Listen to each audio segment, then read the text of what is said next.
battle has stabilized for the moment. Meanwhile, our Chris Neville, who always has an eye for technology, whether it be performance or safety or both, has something to show us. Chris? Yeah, Bob, we always see great stuff happening on the racetrack, but also for the drivers. Over the past few years, we've seen seats go from aluminum seats to a carbon fiber seat with inserts for each particular driver. We've also seen head and neck restraint systems become mandatory, the Hans device.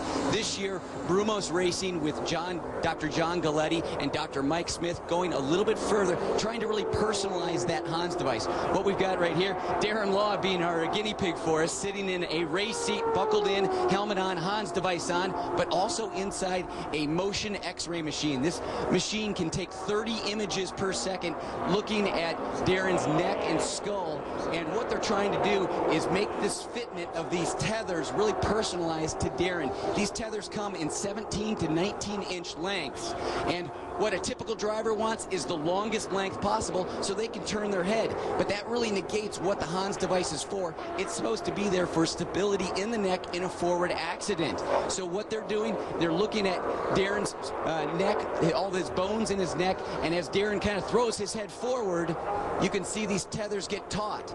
And now back over here, we can actually see Darren's x-ray up on the screen. Once again, when he throws his head forward, you can see his neck right here, and those tethers get taut, and if those tethers are too long, we see his neck go too far forward. So, Dr. Mike Smith, what are you looking for, and what would you typically tell a driver like Darren?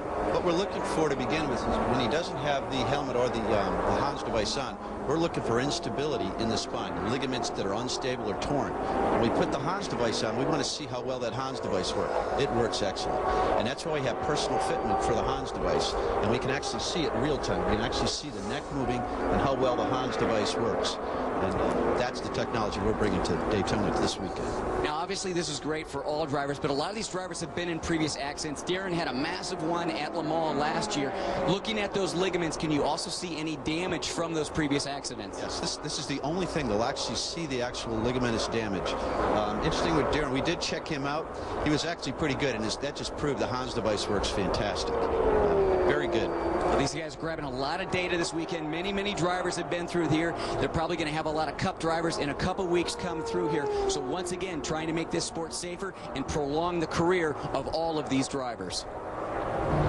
Pretty cool stuff. Thank you, Chris. Very cool stuff, but I think he's got a cavity in his right